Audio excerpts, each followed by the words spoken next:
Welcome back student. আজকে আমরা কোর্সে দেখি 1.5 এর এক আর এমসিকিউ যেটা আছে 12 দাগের, তার এক আর দুইটা প্রথমে দেখে নেব।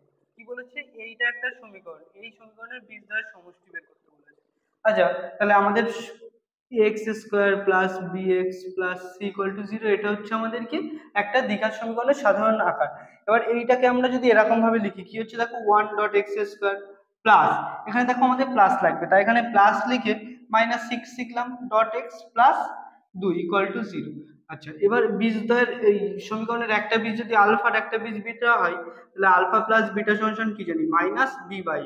তাহলে এখানে বি কত, বি দেখো এইটা, আর এ কত এইটা, তাহলে কত হচ্ছে এখানে বি কত -6 বাই এ কত 1, তাহলে মাইনাসে মাইনাসে +6, তাহলে বীজদ্বয়ের সমষ্টি কত 6। দেখো সমষ্টি বের করতে বলছে, সি হচ্ছে সি দাগে উত্তর 6।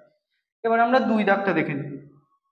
কি বলেছে দেখো, এই দ্বিঘাত সমীকরণে বীজদ্বয়ের গুণফল -2, তাহলে কে এর মান কত, তাহলে এটাকেও ধরো x² -3x plus K equal to 0, এই কে ইকুয়াল টু 10। এবার আমাদের দেখো এইখানে ডান পাশে সবসময় 0 থাকে, তাই এইটাকে আমরা এই পাশে নিয়ে আসলাম, তাই দেখো x² -3x plus K -10 equal to 0। এবার এইটাকে যদি এইখানে প্লাস করতে হয়, তাহলে আমরা এখানে প্লাস দিয়ে এখানে -3 লিখতে পারি না।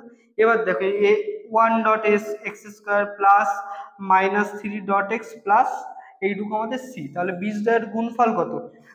এবার এই সমীকরণের একটা বীজ আলফা একটা বীজ বিটা হলে বীজদ্বয়ের গুণফল কত, আলফা গুণ বিটা।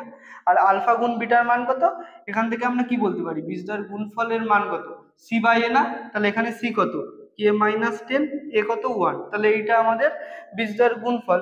আর এইটা এখানে কত বলে দিয়েছে দেখো -2, তাহলে আমরা কি বলতে পারি, অতএব কে -10/1 ইকুয়াল টু -2, বা কে ইকুয়াল টু এইটা এপাশে গেলে -10টা +10 -2 ইকুয়াল টু কত 8, তাহলে কে এর মান কত হবে 8।